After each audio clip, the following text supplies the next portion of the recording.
Olivier Kisita. Réalisateur. Oh, trop dur. Film. Cristiano Ronaldo. Manuela ou Alexia? Manuela, parce qu'Alexia, elle est un peu méchante. Non, les deux, je peux pas. Les deux, je suis désolé. Sankara Lumumba. Lumbukara.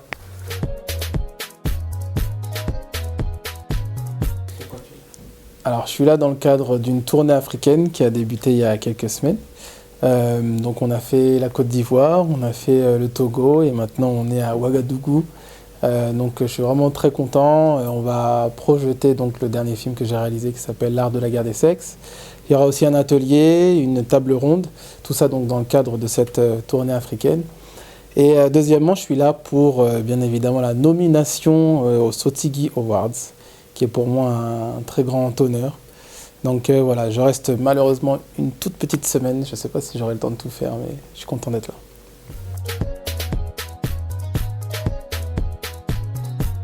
L'art de la guerre des sexes, c'est deux couples d'amis qui, tour à tour, sortent leurs cadavres du placard, donc toutes les petites choses qu'on ne veut pas dire lorsqu'on est en couple, au cours d'une soirée appartement, apéro, qui s'avère beaucoup plus spéciale que prévu.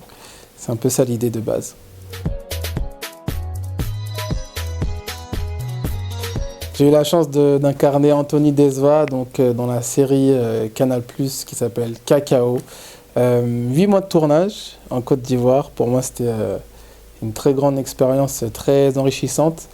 Et Anthony Desva, en fait, c'est un personnage très bien écrit. C'est un personnage très complexe qui a principalement vécu et s'est émancipé en Europe et Amérique, mais qui a toujours gardé un lien très privilégié avec son continent d'origine, avec son pays d'origine, un peu comme moi.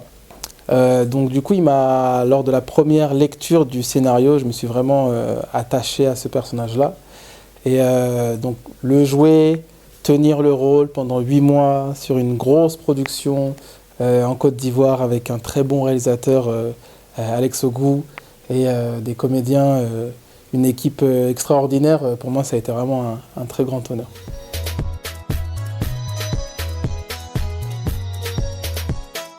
Il y a de la matière, il y a énormément de choses à faire qui restent à accomplir. Lorsqu'on parle de cinéma africain, personnellement, je trouve qu'il y en a plusieurs. Je pense par exemple, on va dire le cinéma un peu anglophone. Et on a plusieurs pays qui arrivent à vraiment à créer et à inonder un peu les ondes, les télés, etc. Donc c'est super. Je suis vraiment très content je suis vraiment très fier de ce cinéma-là. On a aussi le cinéma francophone qui se développe de plus en plus. Ça devient de plus en plus dynamique en Afrique. Maintenant, je pense qu'il y a encore beaucoup de choses à faire. Il y a encore du soutien. On a besoin de soutien, notamment des services publics. On a besoin de formation. On a besoin d'écouter et de soutenir les créateurs. Et étant donné qu'il y a dans ces différents pays énormément de talents et de choses à raconter, je trouve que l'avenir est vraiment prometteur pour la suite.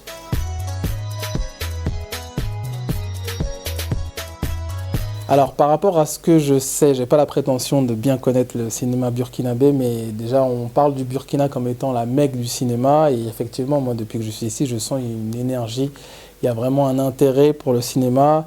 Il y a un regard qu'on ne retrouve pas forcément autre part en Afrique francophone. Maintenant, voilà, je pense qu'on peut bien évidemment toujours faire mieux, on peut y aller encore plus. Pareil, hein, en termes de soutien, en termes de visibilité, en termes d'institutions. Il y en a, mais je pense qu'on peut encore... de toute façon, pour qu'il y ait industrie vraiment viable, il faut que tous les corps de métier soient encore plus présents et qu'on prenne encore plus au sérieux, je dirais, le cinéma en règle générale.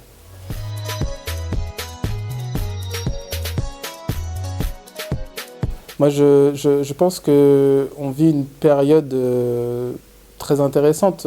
Aujourd'hui, comme je disais, j'ai l'impression qu'il y a de plus en plus d'acteurs de soutien. Maintenant, effectivement, il y aura toujours mieux. On pourrait toujours critiquer, trouver effectivement certaines faiblesses. Mais déjà que le FESPACO existe jusqu'à aujourd'hui, c'est pas pour rien, c'est pas rien.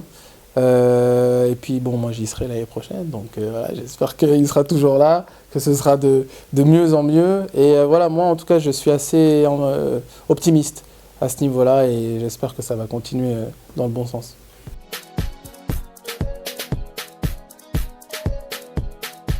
Alors, à court terme, je finis cette tournée africaine par rapport à la promotion du film L'Art de la guerre des sexes. Tournée africaine d'ailleurs qui va aussi se développer en Europe et en Amérique. Et en fait, surtout en ce moment, ce qui me prend l'essentiel de mon temps, c'est le développement d'une série télévisée, une série africaine. J'ai de plus en plus de partenaires qui sont intéressés par le projet. Donc je suis très enthousiaste et très excité à l'idée de bosser dessus. Si Dieu veut, ça arrive en 2021.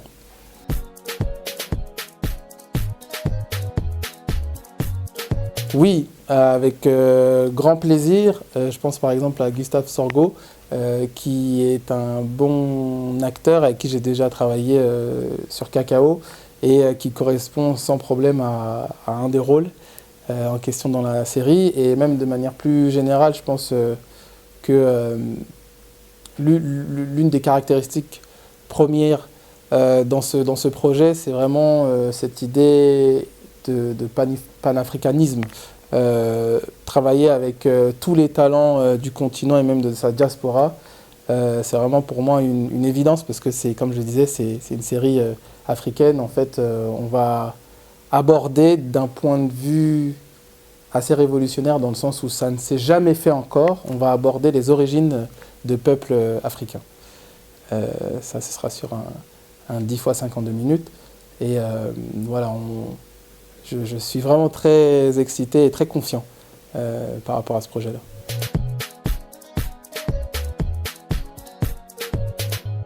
Isaka Sawadogo. Ça, c'est quelqu'un avec qui j'ai envie de travailler. En fait, on m'en parle souvent. Et on m'en parle souvent. Et je ne l'ai pas encore rencontré. Donc, je sais que c'est... Et puis même... Enfin, voilà. C'est quelqu'un avec qui j'aimerais bien rencontrer.